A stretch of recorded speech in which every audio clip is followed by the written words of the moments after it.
Muito bem. Nós estamos já dois estudos a falar sobre os 10 mandamentos e começamos a trabalhar um pouco a questão da lei moral e também já falamos um bocadinho sobre a questão da lei e do espírito. Nós, na semana passada, nós trabalhamos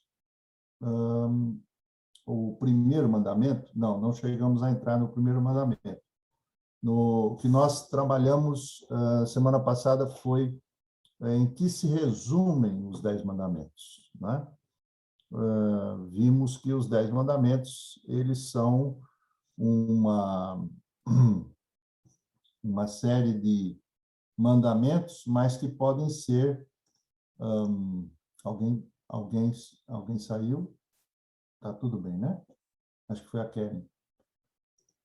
Então, os 10 mandamentos, eles se resumem em os 2 mandamentos que o Senhor Jesus pôde resumir a lei, né? Aquilo que está em Mateus 22, 37 a 40. Então, semana passada, nós trabalhamos um bocadinho sobre esse resumo, né? E chegamos à conclusão que este resumo, ele é essencialmente mandamentos que nos chamam a amar, né? Veja que, no primeiro momento, o amar aí é uma questão de obediência. Quanto mais se ama, mais se obedece. Isso é muito, muito interessante, né? Essa semana eu recebi um jovem me enviou um vídeo sobre a evangelização no interior lá do Brasil, e eu achei assim interessante pela negativa da evangelização, né?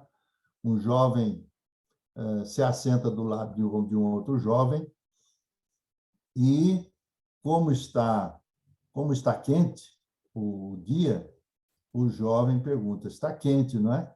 E o outro responde: sim, está muito quente. Então, ele inicia a evangelização dele falando sobre o inferno.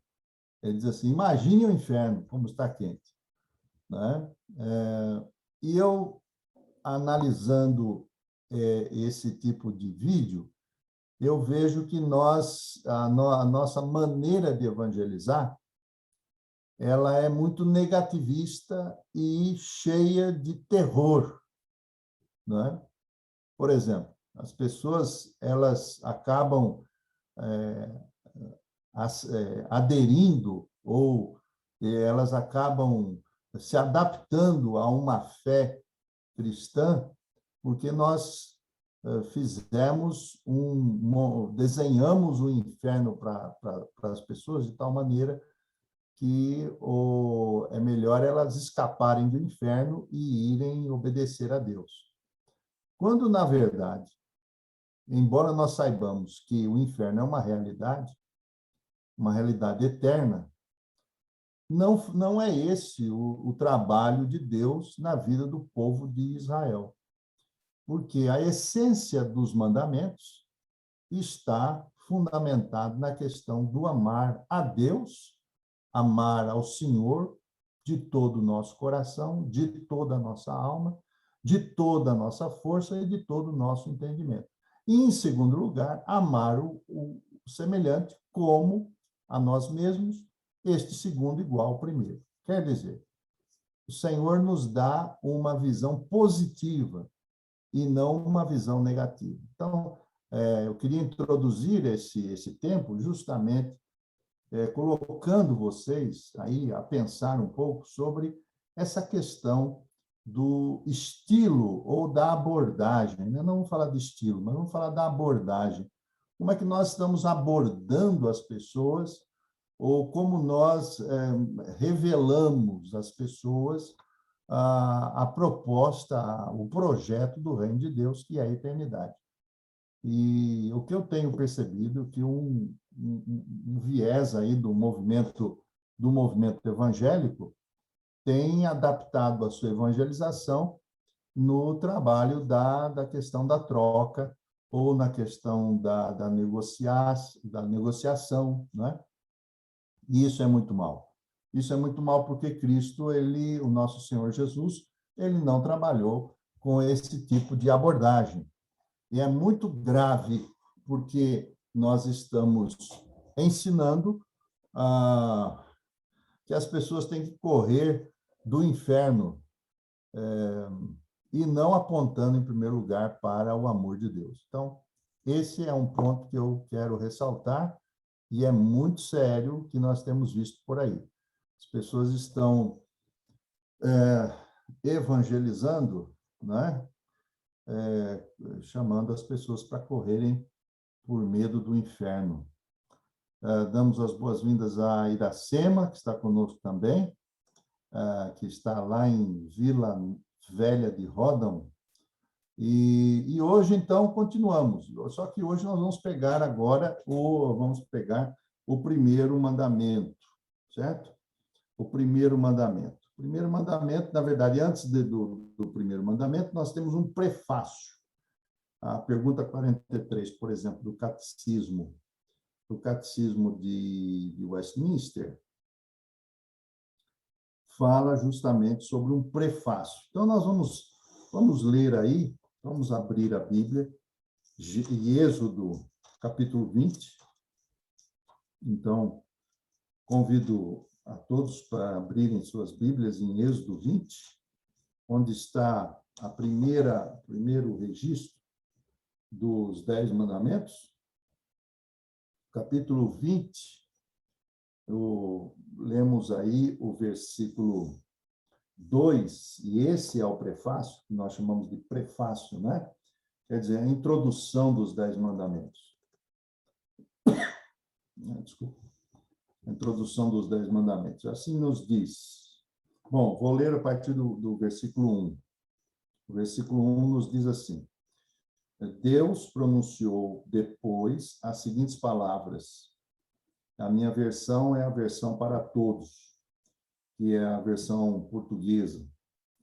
Diz assim o versículo 2: Eu sou o Senhor teu Deus, que te fez sair do Egito, da terra da servidão.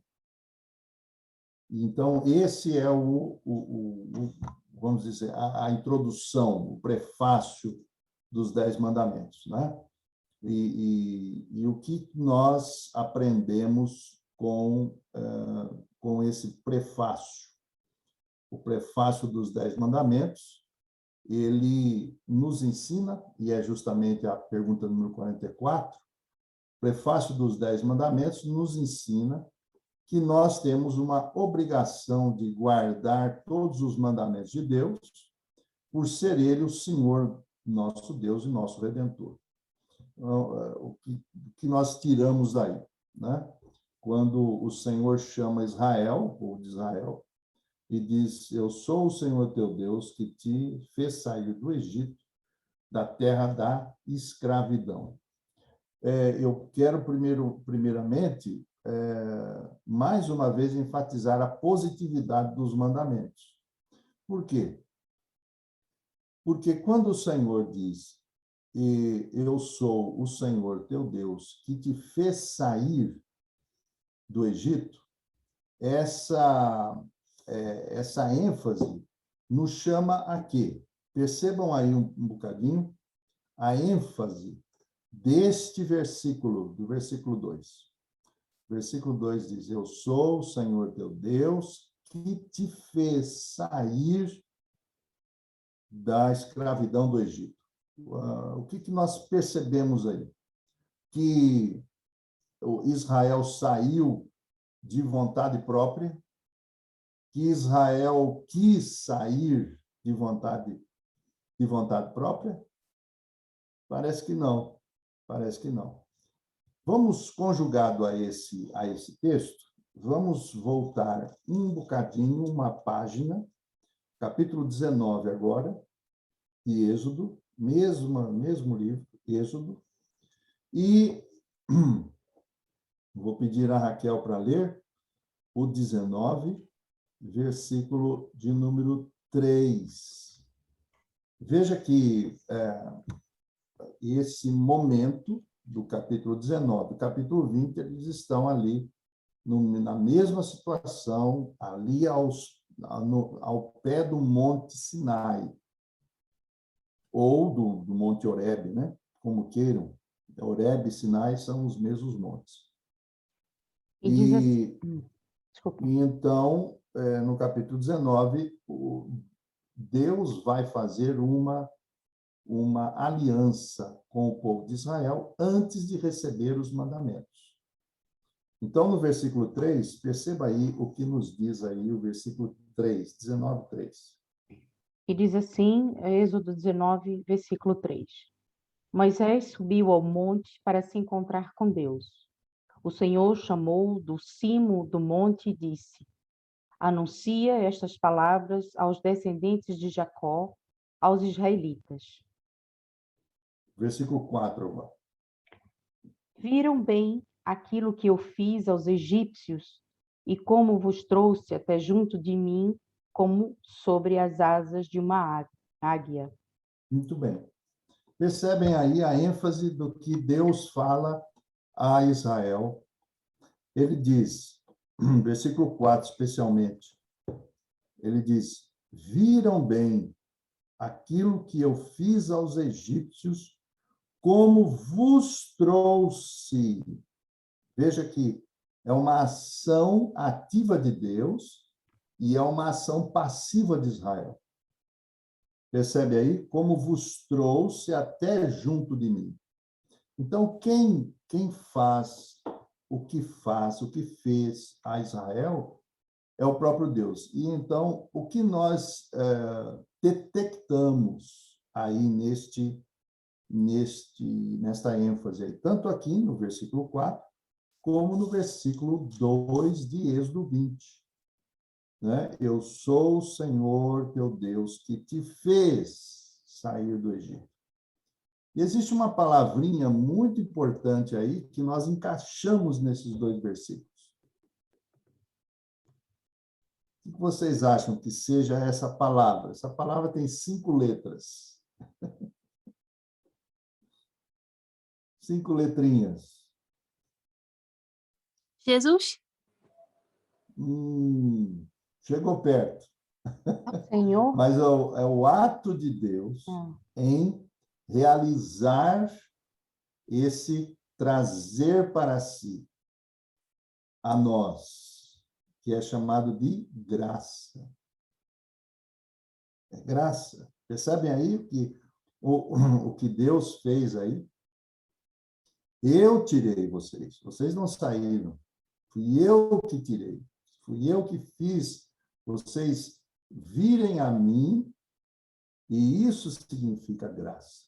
Porque Israel não tinha, não é, nenhuma condição, nenhuma vontade direcionada para querer sair.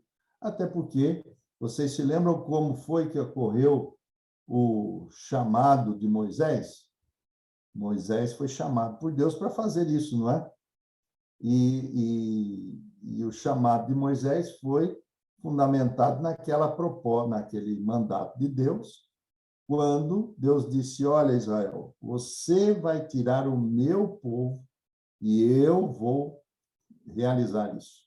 Foi isso que Deus falou com Moisés, né? Então, os mandamentos, eles são dados tendo uma base fundamental.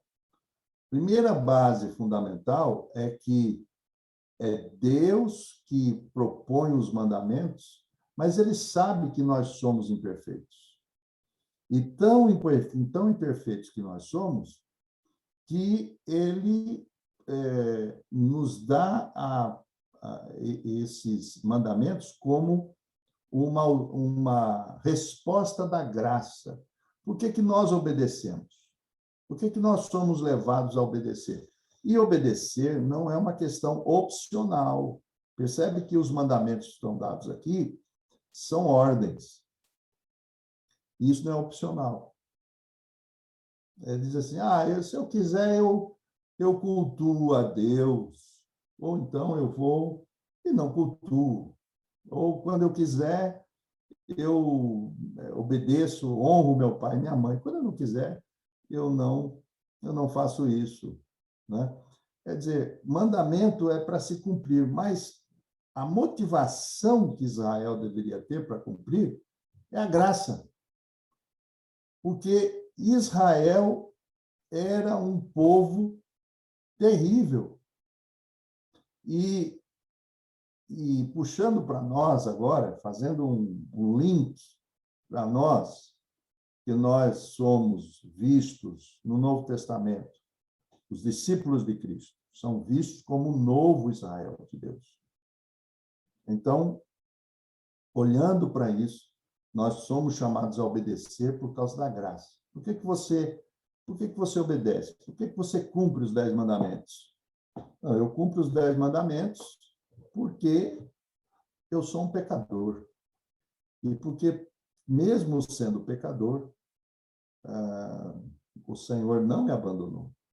O Senhor me deu o privilégio de me pertencer ou de ser, de fazer parte deste povo que o Senhor tirou da terra da escravidão. Agora há segundo ponto aí. Primeiro é a graça. Segundo é a questão da terra da escravidão. Na outra versão que nós temos, eu acho que o Luiz podia ler para nós o versículo 2. O mesmo 20, capítulo 20, versículo 2. Luiz, você pode ler para nós? Faz esse favor para nós. Será que ele está ouvindo? Luiz? Acho que ele não está ouvindo. Luiz? Então, eu vou pedir... Acho que ele não está ouvindo. Ô, Edmundo? Não está me ouvindo? Eu acho que ele está com alguma dificuldade, pastor, em abrir o áudio dele. Eu estou tentando aqui, mas não consigo abrir. Ele E está com alguma o dificuldade. Edmundo está ouvindo? Edmundo? Agora. Oi, agora estou ouvindo. Eu estou ouvindo. Tá. Ô, Luiz, então faz a leitura para nós de Êxodo 20, versículo 2, na sua Bíblia, na sua versão. Aqui está. Verso 2. Eu sou o Senhor teu Deus, que te tirei da terra do Egito, da casa da escravidão. Da Da casa servidão. da escravidão, da servidão. Na nossa Bíblia, na nossa versão, tem na terra da escravidão. Ó, este é um outro dado interessantíssimo. A igreja primitiva, ou a igreja dos primeiros séculos, quando olhou para o Antigo Testamento, ela começou a fazer alguns paralelos, criar alguns paralelos. E um dos paralelos é que, da mesma maneira que Israel foi tirado da terra da escravidão, nós, no Novo Testamento, fomos tirados da escravidão, da servidão de um senhor. Veja que a questão aqui de escravidão é Israel obedecia a Faraó. Faraó exigia o serviço como escravo do povo de Israel. Então, o apóstolo Paulo, quando ele está a falar sobre graça, Romanos capítulo 5 e 6, mas nós vamos só olhar o capítulo 6. Então, você aproveita para correr até Romanos, capítulo 6. E então a pergunta do capítulo 6, o início versículo 1, que estão a me seguir aí? Romanos, Paulo aos Romanos, capítulo 6, ele diz assim: que diremos então? Está falando anteriormente de graça. Então, nós falamos de graça. Percebe que nós falamos de graça antes? Então, ele está dizendo assim: que diremos então? Vamos continuar a viver no pecado para se manifestar a graça de Deus? De modo nenhum. Nós que morremos para o pecado, como poderíamos viver ainda em pecado? Não sabem que todos nós, os que fomos batizados para estarmos unidos a Jesus Cristo, ficamos unidos com ele na sua morte?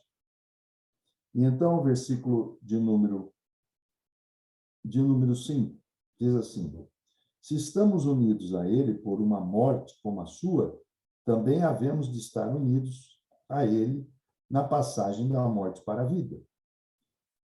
E então, no versículo de número 22, veja só o que nos diz, capítulo 6, versículo 22. Versículo 22, eu peço ao Edmundo para ler, por favor, Edmundo.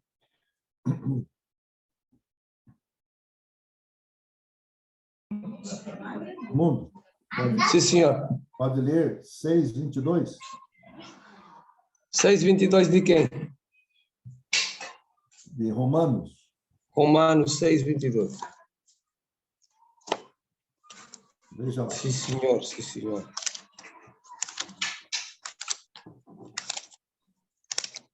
Eita, uma Bíblia nova, custa chegar lá. Tem que pegar a minha Bíblia. Romanos 6:22.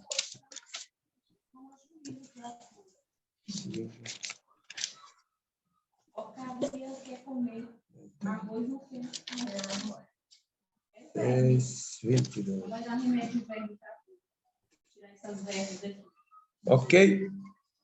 Mas agora, libertados do pecado e feitos servos de Deus, tendes o vosso fruto para a santificação e, por fim, a vida eterna. Então, é justamente o que eu queria enfatizar, esse paralelo entre Êxodo 20, versículo 2, e Romanos, porque ele tirou Israel da servidão, assim como Cristo nos tirou da escravidão do pecado, quer dizer, do domínio. É isso que é importante. O domínio. Nós temos um outro Senhor. Nós temos um outro, aquele que nos domina, um outro Dominus, é um outro Senhor. Então, quando nós vamos aos 10 mandamentos, nós devemos nos lembrar desses dois detalhes que são muito importantes para nós, né? Primeiro, a graça. Segundo, a libertação da escravidão. E aí, então, começamos a compreender que não obedecemos porque fomos nós que começamos esse negócio, foi Deus que fez isso por nós não tínhamos condição, graça. Segundo, que essa graça nos retira do domínio daquele senhor que nos subjugava. Então, isso é muito importante, ok? Tudo bem até aí? Alguma questão, alguma colaboração?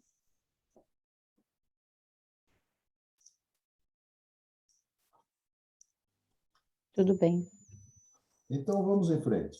Vamos abrir Deuteronômio 11, capítulo 1. Desculpa, capítulo 11, versículo 1. Vamos ver aí. Deuteronômio, capítulo 11, versículo 1. A Keren, pode ler para nós, Keren? Sim. Então, vamos lá. Deuteronômio 11, 1. Okay. Amém o Senhor, o seu Deus, e obedeçam sempre aos seus preceitos, aos seus decretos, às suas ordenanças e aos seus mandamentos. Então, agora é a mesma ênfase, mas vai haver uma razão maior. não é? Vamos unir este versículo, né? Esse mandamento, essa ordem do versículo 11, à primeira de Pedro. Então, vamos ao Novo Testamento, novamente. E o Novo Testamento nos diz o quê? 1 Pedro, primeira carta do apóstolo Pedro, versículo 1, 15 a 19. Então, vamos ver aí. Eu vou pedir ao nosso irmão Aristóteles, grande filósofo angolano. Então, vamos lá. 1 Pedro, capítulo 1, versículo 15 a 19. Lê para nós, por favor, Ari. 1 Pedro 15 a 19. Mas como aquele que nos chamou é santo, sede também vós santos em toda a vossa maneira de viver. Porquanto escrito está, sede santos porque eu sou santo. E se invocais por Pai, aquele que sem acepção de pessoas julga segundo a obra de cada um, andai em temor durante todo o tempo da vossa peregrinação, sabendo que fostes resgatado, não foi com coisas corruptíveis, como ouro ou prata, da vossa vã maneira de viver, a qual recebestes de vossos pais,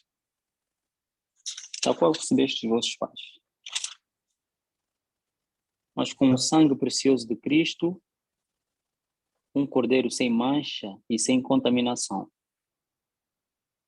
Muito 19? bem. Até o 19. Muito bem. Então, o que nós percebemos aí? A chamada do apóstolo Pedro é que nós, os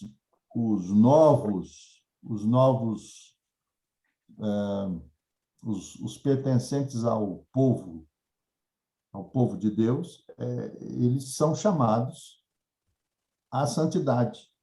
Eles são chamados a amarem a Deus. Eles são chamados a obedecerem por amor. Porque amam tanto a Deus que querem ser santos como Ele é. Percebem? E então ele diz que, e aqui é uma máxima, não é?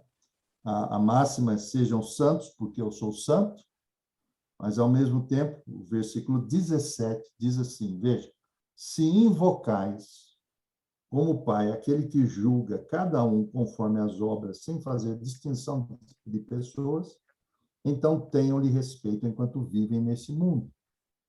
O que nos chama a atenção aqui é que o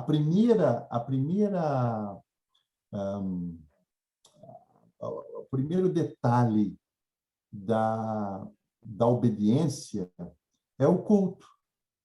É o culto. Vocês estão percebendo que o culto é o primeiro detalhe, porque o texto aqui no versículo 17, ele diz, se invocais, quer dizer, essa palavra invocar, invocação, é o culto. A primeira coisa que ocorre na vida do ser humano, quando ele quer amar a Deus, ele se coloca a cultuar. Por quê? Porque quando cultuamos, queremos oferecer a Deus. O que é um culto? O que vem a ser um culto? Culto é um serviço de entrega. Isso é muito importante, porque hoje, nos nossos dias, a palavra culto está fora de moda, né? Por exemplo, quando você vai a uma reunião, você vai a uma reunião, você não vai num culto, você não vai praticar uma liturgia, você vai a um programa, né? E lá no programa a gente canta umas coisas, aí o pastor fala umas outras coisinhas, a gente pega e vai embora. Então, a ênfase aí é que os mandamentos, obediência, amor a Deus, a primeira revelação, a primeira manifestação é o culto, como nós invocamos. E se nós invocamos como Pai, aquele que julga sem fazer acepção de pessoas, então ele diz assim, então tenham temor enquanto vivem nesse mundo. Então, isso é muito importante. Nós começamos a perceber que nos 10 mandamentos, alguns pontos fundamentais da vida cristã, elas afloram naturalmente. Então, adorar a Deus não é adorar o homem. Por isso que o primeiro mandamento tem a ver com o culto. Percebem aí? Agora nós vamos entrar no primeiro mandamento. Primeiro mandamento de Êxodo, capítulo 20, versículo número 3.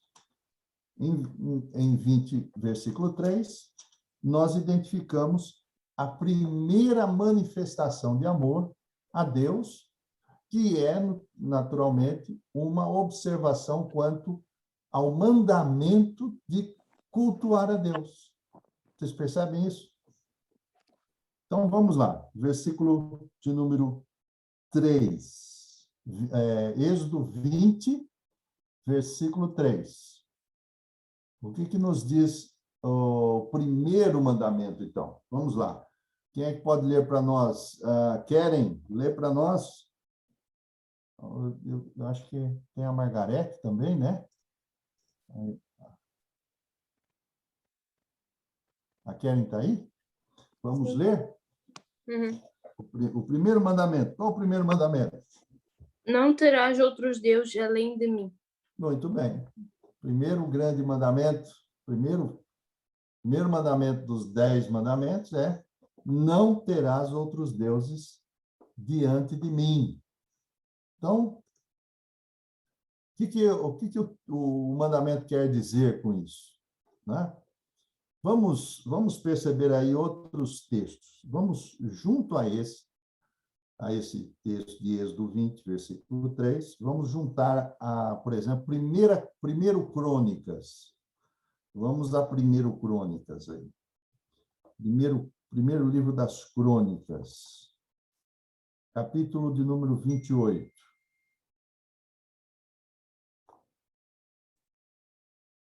Capítulo 28, versículo número 9.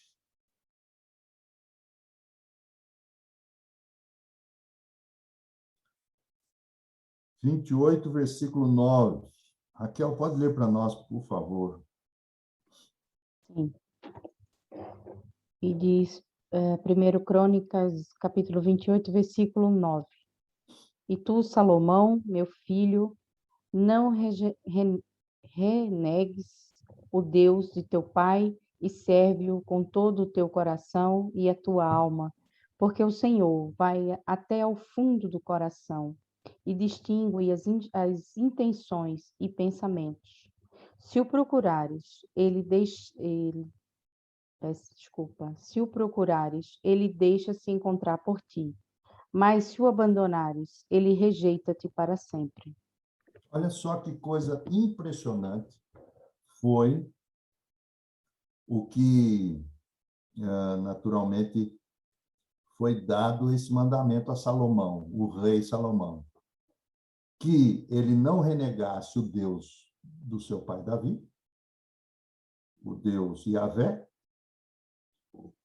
servi-lo, essa palavra servir aí tem a ver com culto, é um culto, é um serviço, serviu com todo o teu coração, tua alma, até o fundo, porque o Senhor vai até o fundo do coração. Na sua versão, Luiz, como é que está?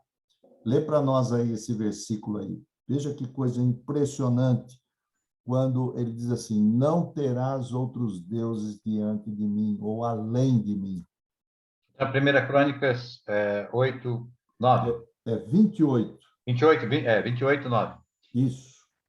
Tu, meu filho Salomão, conhece o Deus de teu pai e serve-o de coração íntegro e alma voluntária, porque o Senhor esquadrinha todos os corações e penetra todos os desígnios do pensamento. Se o buscares, ele deixará achar-se por ti. Se deixares, ele te rejeitará para sempre. Então, basicamente, O que nós percebemos nesse primeiro mandamento? O primeiro mandamento ele está colocando Deus como exclusivo. Quando Deus diz assim, não terás outros deuses, e ainda mais, diz a Salomão, né, que o servisse de todo o coração e de toda a alma. Por quê? Primeiro, porque Deus conhece, não é? E ele não diz, não, nós não encontramos apenas isso, diz que o Senhor, ele distingue as intenções e os pensamentos. Então, é uma ênfase de exclusividade. Quanto a isso, nós temos essa questão da exclusividade, conhecermos a Deus e sermos conhecidos por Ele. Percebem aí que Deus conhece o profundo do coração, distingue. Então, essa é a relação. A exclusividade vem por causa de uma necessidade de um relacionamento profundo. Ora, e não foi isso que Jesus, o nosso Senhor, também colocou? Perceba, por exemplo, o que diz João, capítulo 17. Vamos na oração sacerdotal de Jesus. Vamos ver aí. João, capítulo 17. Perceba aí o que está em João 17. No capítulo 17, versículo 1, você vai perceber que o Senhor Jesus, ele está a dizer sobre a essência da vida eterna. Procura aí, por exemplo, capítulo 17 de João, e no versículo de número 3. Veja só como é que o Senhor, nosso Senhor Jesus, ele se reporta em oração ao Pai. Ari, pode ler para nós, por favor? João 17, 3. E a vida eterna é esta, que te conheçam a ti, só por único Deus verdadeiro, e a Jesus Cristo, a quem enviaste. O Senhor está a dizer para nós que a vida eterna consiste em quê? A vida eterna consiste em conhecer a Deus. Por isso que, naquele dia, quando o Senhor, ele nos diz em Mateus 7, 22 a 23, em Mateus 7, 22 a 23, quando o Senhor Jesus diz assim, muitos virão em meu nome dizendo, Senhor, Senhor, nunca nós não expelimos demônios, não profetizamos em teu nome, nós fizemos isso ou aquilo. E no versículo 23, ele vai dizer assim, apartai-vos de mim, vós que praticais a iniquidade, porque não vos conheço. Então, veja que o amor a Deus, a obediência, ela está ligada ao conhecer a Deus. Por isso que conhecer a Deus é o fundamento do versículo 1, do mandamento, do primeiro mandamento. Quando ele diz, não terás outros deuses diante de mim. Ele está colocando uma exclusividade. Veja que não é hierarquia aí, percebe? Deus não diz assim, olha, você me coloca em primeiro lugar. Tem muita gente que diz assim, primeiro Deus, não é? Depois, como é que é? Primeiro Deus, depois Família. a família, depois o emprego, depois a diversão, depois o futebol, depois a cachaça, não é? Mas não é assim. Ele diz, ele quer exclusividade. E isso é fundamental quando você analisa o primeiro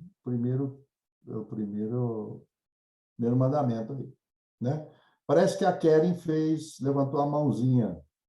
Ela queria fazer uma colaboração. Não, foi sem querer, pastor. Ah, que pena, pensei que você ia dar uma colaboração para nós, mas podem perguntar aí. Então, esse primeiro mandamento, ele revela para nós que se nós tivermos outro tipo de relacionamento com Deus, isso é arriscado, perigoso e pernicioso. Porque o Senhor Jesus já disse, vamos abrir o texto do Senhor Jesus, quando ele está a falar em Mateus, capítulo de número 6.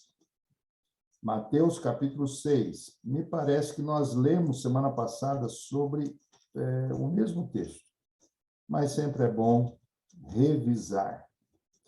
Mateus, capítulo 6, ele está a falar sobre a ansiosa solicitude pela vida, né? E, então, no versículo 24, capítulo 6, versículo 24. O Luiz pode ler para nós, faz favor? Mateus 6, 24. Fala dos dois senhores. Ninguém pode servir a dois senhores, porque ou há de aborrecer-se de um e amar a outro, ou se devotará a um e desprezará ao outro. Não podeis servir a Deus e às riquezas. Muito bem. Na versão mais parecida com o original, também não podeis servir a Deus e a Mamon.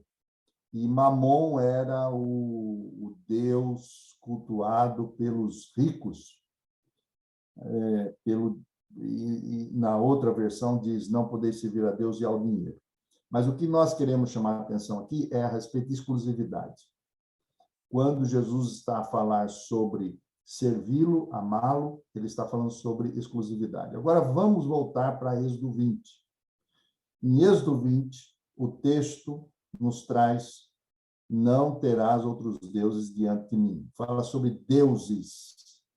E eu acredito que nós falamos na semana passada e lembramos que o povo de Israel ficou sob a servidão do Egito durante 400 anos.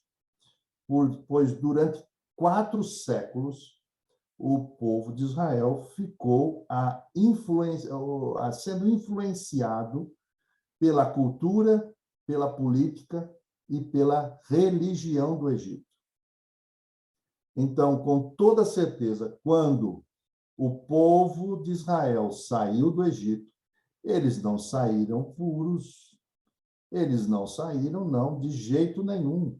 Eles saíram com toda aquela gama de cultura, religiosidade, até porque somente os mais velhos é que podiam ou conseguiam,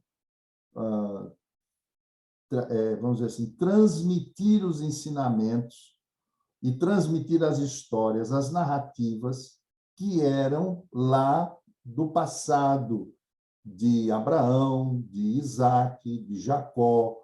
Então, o que ocorre? Ocorre que, quando Deus está a falar para eles, fui eu que tirei vocês, então vocês não tenham outro Deus diante de mim. O que ocorre é que, no capítulo 33, ou melhor, 32 de Êxodo, você se lembra o que aconteceu no capítulo 32 de Êxodo? Alguém, por favor, me diga o que aconteceu em Êxodo 32. Vai ganhar um chocolate virtual. Vamos ganhar quem responder certo vai ganhar um cuscuz virtual. Hein, Sânia? Sânia já se alegrou toda quando eu Quando falar fizeram com os- bezerro de cuscuz. ouro para adorar, Pois, o bezerro de ouro. eu vou comer cuscuz hoje. Pronto. Já comeu tapioca hoje. Vai comer Foi. cuscuz. Olha, por que que eles fizeram um bezerro de ouro? Porque, na verdade, e tão rápido, né? Porque, na verdade, o bezerro era um dos ídolos cultuados lá no Egito. Então, essa questão da exclusividade é fundamental. Servir a Deus, e nós estamos a falar de servir a Deus. Eu estava lendo um livro hoje pela manhã, na minha devocional, e eu achei assim fenomenal o que o autor disse, e eu vou expor aqui para vocês. Coisa que eu tuitei lá, que achei até interessante, que eu botei lá no meu Twitter, que milhares e milhões de pessoas acham, pensam e acreditam que Deus é um amigão cósmico. Um amigão cósmico. Eu gostei dessa, gente. Amigão cósmico. Então, é um amigão, entendeu? É um amigão, é uma coisa muito gira. Deus é giro, né? Deus é fiche. Deus é legal, Deus é bacana, né? É o amigão cósmico. Então, a gente, né, vai lá e tal, se reúne para cantar umas coisas para ele. Quer dizer, me parece que não é muito bem essa tônica que nós temos nos mandamentos. Até porque, quando nós vamos cultuá-lo, nós devemos pensar que Deus é justamente isso que nos traz a lembrança de Hebreus capítulo 12. Então, vamos lá. Hebreus 12. Vamos pedir a Keren para ler. Hebreus 12.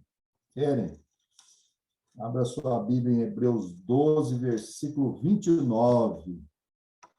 Veja só o que diz lá.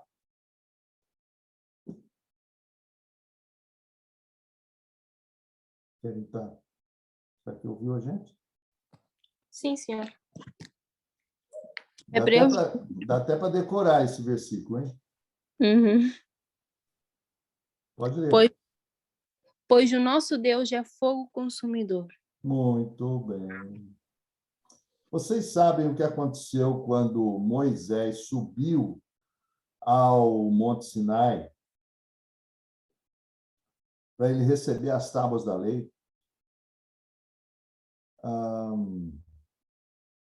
O monte começou a pegar fogo.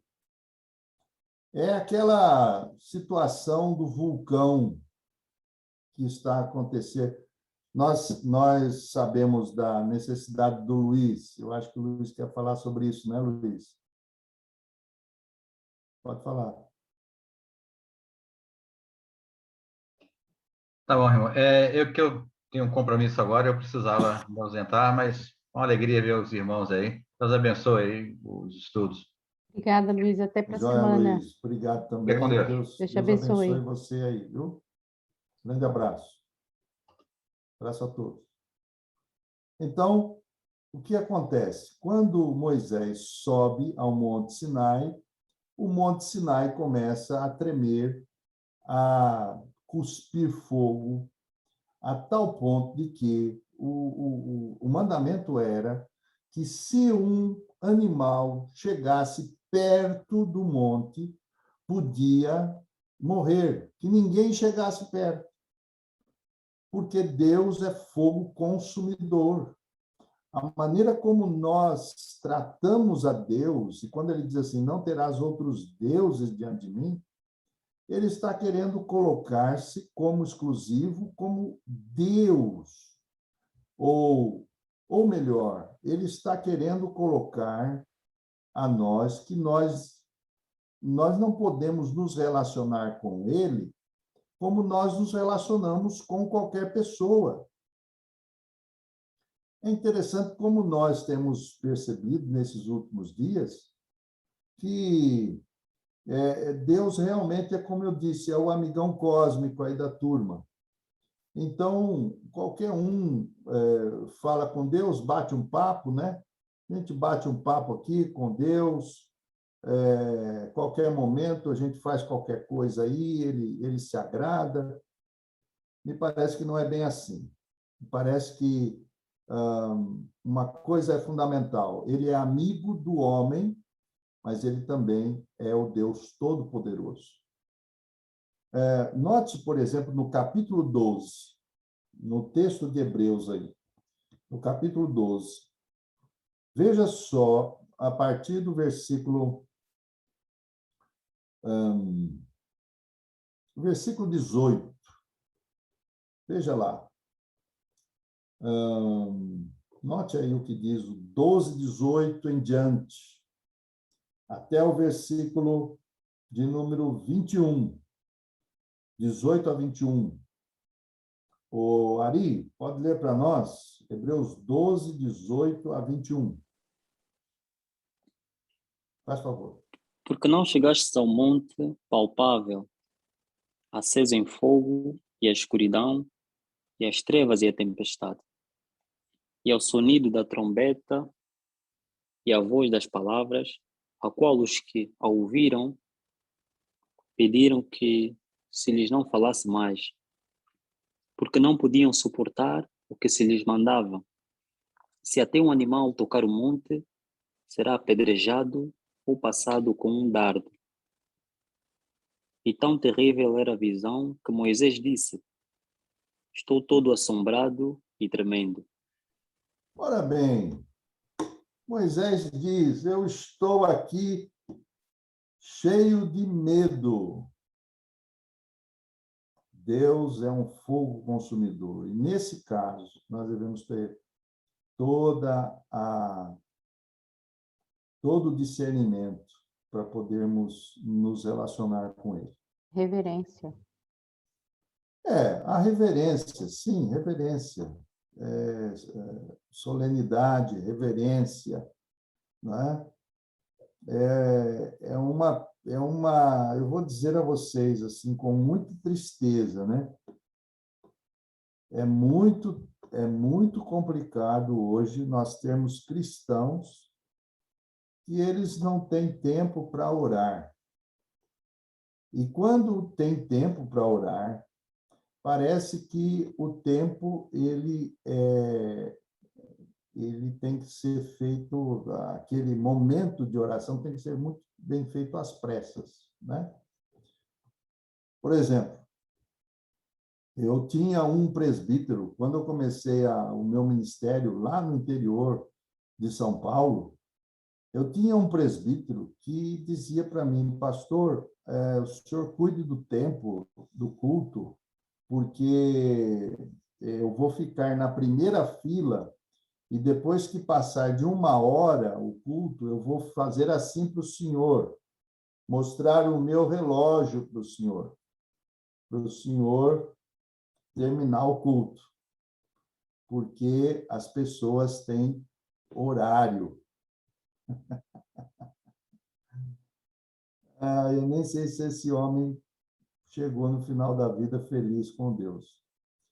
Mas o que nós percebemos? Nós percebemos que queremos colocar Deus dentro de uma redoma, né?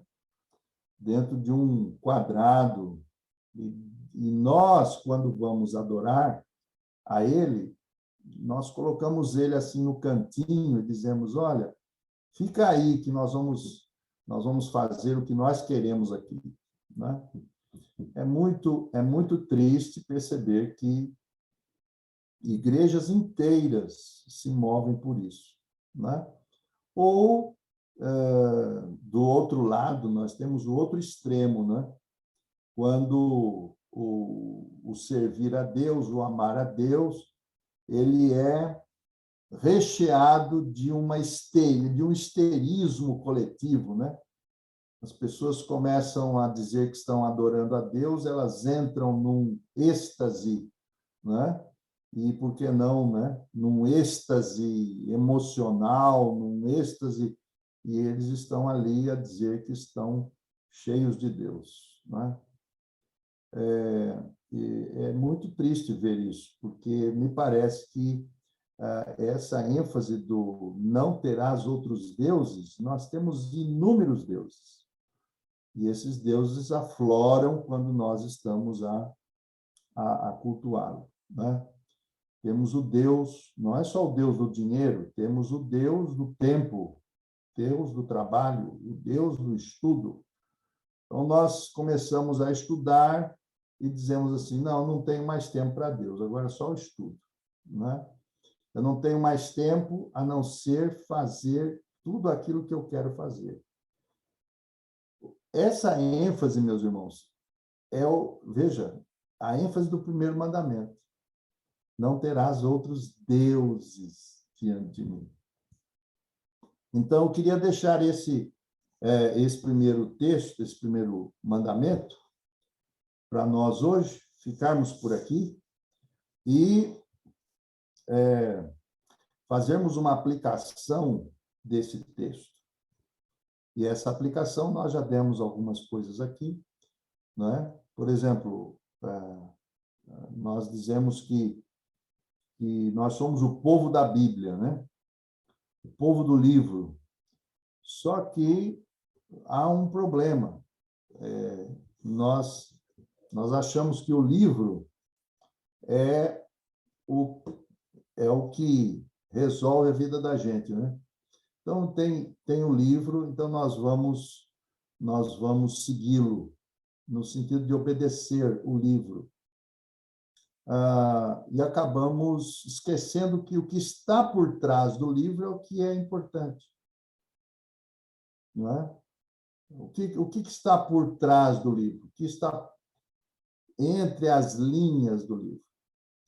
O Senhor Jesus, certa feita, assim como o apóstolo Paulo, vou usar o apóstolo Paulo dizia assim, porque a letra mata e o espírito vivifica. Então, a palavra de Deus, ela está na Escritura. E o livro, não tem poder algum.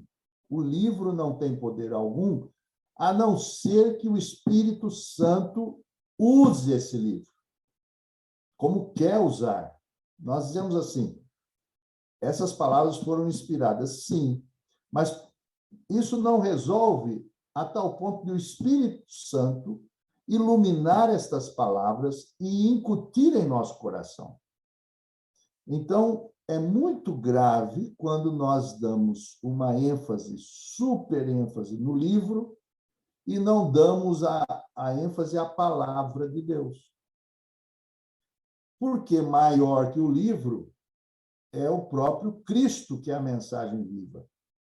Mas é verdade que quanto mais de Cristo, mais nós vamos perceber ele em toda a extensão desse livro. Então, a palavra de Deus que está aqui, ela é a espada do Espírito. Lembra da espada do Espírito? Né? Mas o que nos diz aí o texto? De Efésios, capítulo 6. Efésios, capítulo 6, versículo 10 em diante, está a falar sobre a armadura do cristão. Aqui nos diz assim, usem a verdade como um cinto bem apertado e a justiça como armadura. Depois diz,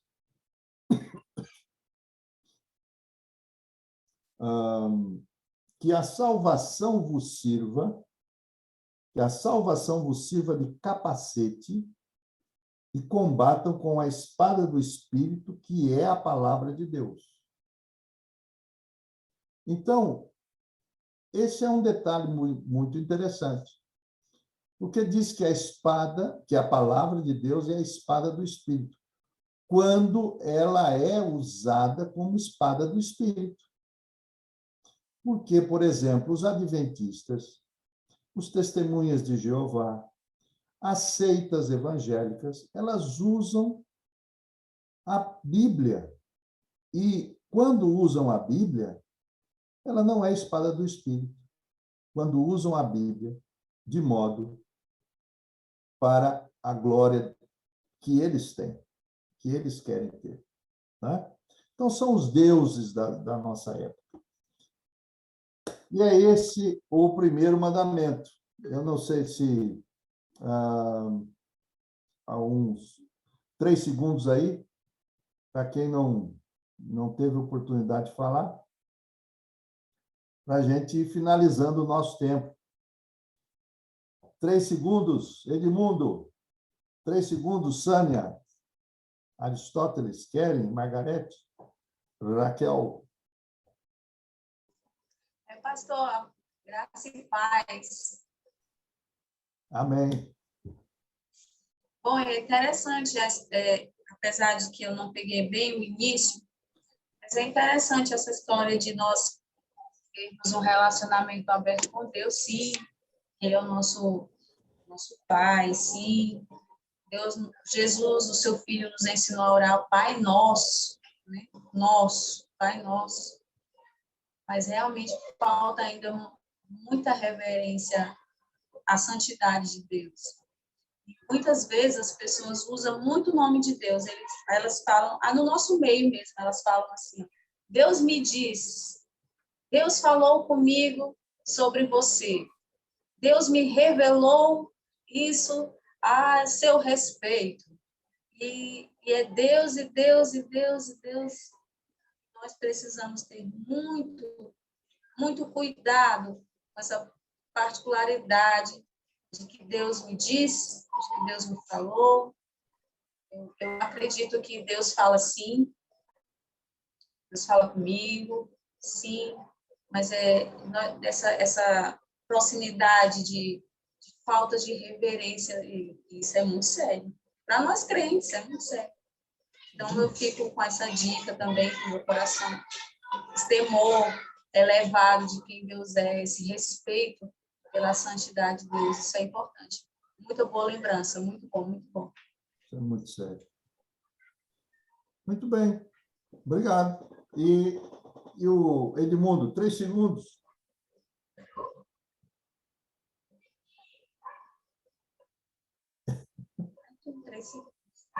Já passou os 3 segundos.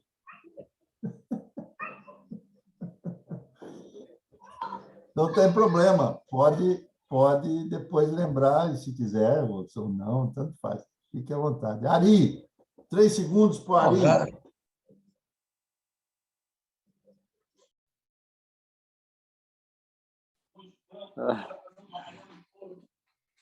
E Ari? É desafiador, não é? É sim, pastor. Muito bem. Mas foi interessante ouvir o texto de Hebreus. Hebreus, Eu ouvi muitos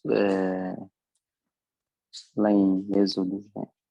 Mas esta parte de Hebreus não tinha conhecimento de que a terrível presença do Senhor era como um fogo consumidor. Até só lendo, né? A pessoa fica mesmo assombrada. Eu não sei se era... Eu tinha essa dúvida, não sei se era mesmo um fogo consumidor, de uma forma literal, ou se era a glória de Deus, ou a presença de Deus que nenhum ser vivo, né, pudesse estar ali.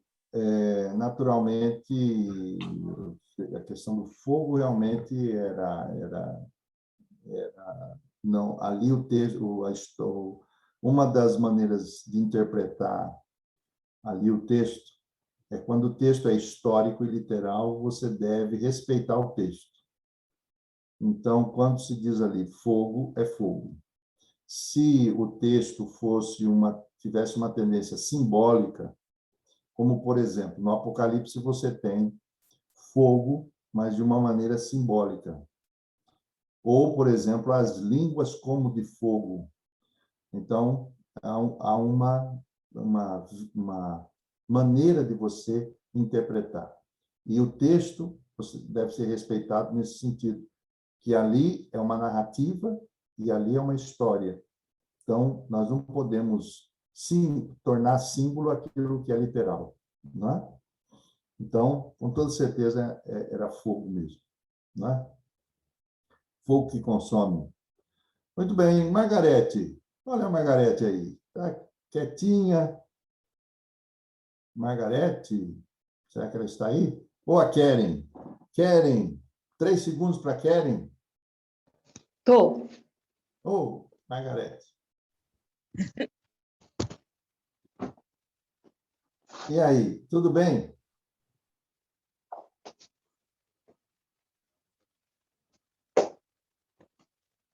Eu acho que ela está dando de comer para o esposo.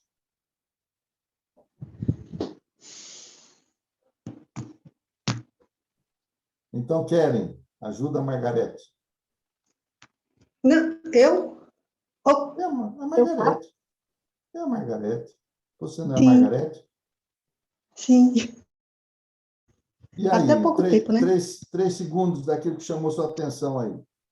O que me chamou e me chama a atenção é o conhecimento do que é a graça. Olha aí, tá vendo? É por aí mesmo. É por aí mesmo. Graça. Que... Fala. Pode falar, pode falar. É a sua vez. Não, o que me chamou a atenção quando você falou, né, é esse entendimento da graça de forma prática,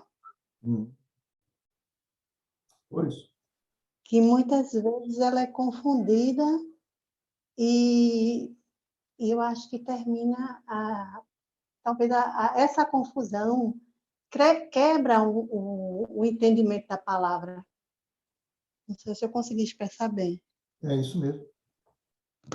É porque é como aquele menino, né, que foi evangelizar o outro, e está calor, né? Tá, o inferno, imagina o inferno é quente, né? Corra para o céu, porque o inferno é quente. Então a gente compreende muito mal o que é graça. Por isso que nós deixamos de obedecer, porque nós achamos... Existem dois lados da graça, né? A graça, sempre eu digo assim, eu vou dizer de um modo mais popular, né? A graça sem vergonha, Sim. né? E a graça que Sim. ama mesmo, né? Que revela amor, né? E que nós obedecemos porque amamos a Deus. Somos extremamente gratos por aquilo. E quando nós dizemos assim, Senhor, eu não consigo amar, me ajuda a amar, porque eu não consigo amar. E por quê? Porque os mandamentos estão mostrando para mim ali que eu não consigo amar. Agora, existe a graça sem vergonha, né? Aquela que diz, não, vamos... Se a graça é superabundante, quanto mais pecado, mais graça, então caiamos, né, na libertinagem, e Deus vai nos amar ainda mais. Quer dizer, não é isso, né? Mas a graça é aquela que nos lembra do amor. Por isso que nós somos exclusivos, né? Queremos, quando você ama alguém, né? Você quer tudo para aquela pessoa, né? Por exemplo, a minha esposa já vai fazer aniversário dia 15 de novembro. E eu já dei um presente para ela hoje. Né? Então, né? É graça. É a graça. É graça, irmão. É a Então, graça. Keren. E aí, Keren? Obrigado, Margarete. E a Keren? Será que a Keren está aí? Eu, sim, estou aqui. Então, Keren, o que chamou sua É, atenção aí? 5 segundos. foram muitas coisas, então eu estou absorvendo, mas não ficou. E a parte de que a palavra de Deus, somente assim a Bíblia, as folhas as letras não são o suficiente, precisa do Espírito. Ah, Então, isso trouxe também para mim, quando você tem o teu tempo com Deus, lê a palavra, precisa sempre chamar o Espírito Santo para trazer essas palavras, aquilo que está entre linhas, para poder ter um real entendimento. e nesse caso, a gente precisa de quê? De tempo. A gente precisa de tempo. A gente não tem tempo, então vai caçar o tempo, né? Se não tem tempo, acorda rápido para ir trabalhar. 8 horas da manhã, acorda às 7, né? Acorda às 7. Não, eu entro às 7 da manhã, acorda às 6, né? Ah, mas eu tenho os filhos, acorda às 15 para 6. 15 minutos é só do meu Senhor, onde eu...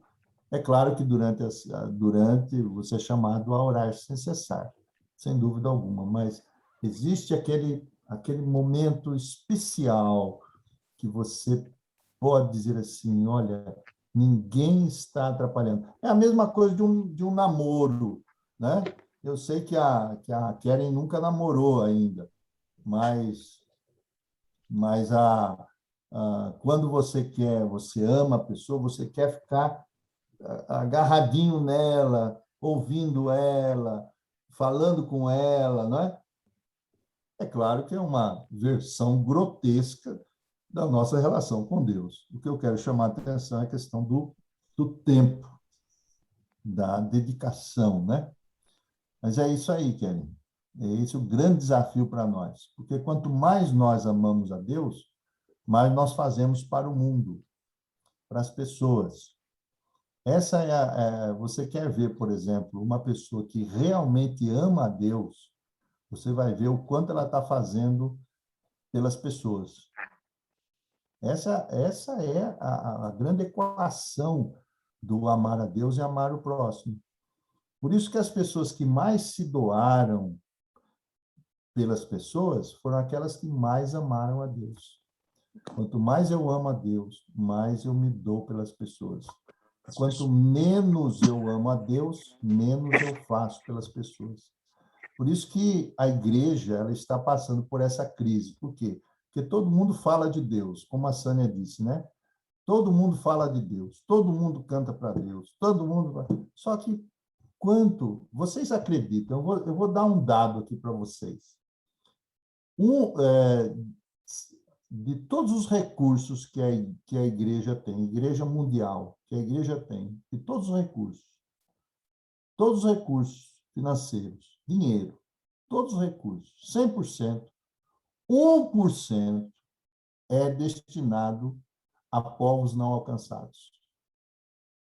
1% de toda a renda das igrejas que estão no mundo, 1% é destinado à obra missionária aos povos não alcançados. Então, como é que é isso? A minha pergunta é, a gente ama tanto a Deus que faz pelo mundo, né? O Aristóteles quer falar, então, abra a tua boca, meu irmão. Sim. Pastor, só para algo que a irmã Karen falou sobre o livro em si, como o objeto, o livro, né? E as palavras no seu interior e a presença do Espírito. Me fez lembrar muito quando eu estava lá em Angola. Parece que é cultura, né? Que os avós, os bisavós, os mais velhos de outras gerações, eles têm a Bíblia como um amuleto de sorte, né? Que é necessário que a pessoa, filho, coloque a Bíblia sobre a sua banca e deixe sempre aberta. É uma ideologia que já nesta nova geração traz muito controvérsia, né? Porque estamos a ser instruídos a buscar a palavra em outros sentidos. Por isso é que dá sempre um choque entre as duas gerações, que está agora a buscar Deus em espírito e a outra, a antiga, dá sempre um conflito entre as gerações. Mas isso você tem toda a razão. Isso é devido à nossa a nossa ideia de que, como você bem disse, usar a Bíblia, o livro, né, como um amuleto. Então, isso não acontece só com os católicos e nem com os evangélicos, acontece com todo mundo que trata a Deus como um amuleto também, né? Um sinal de proteção, né?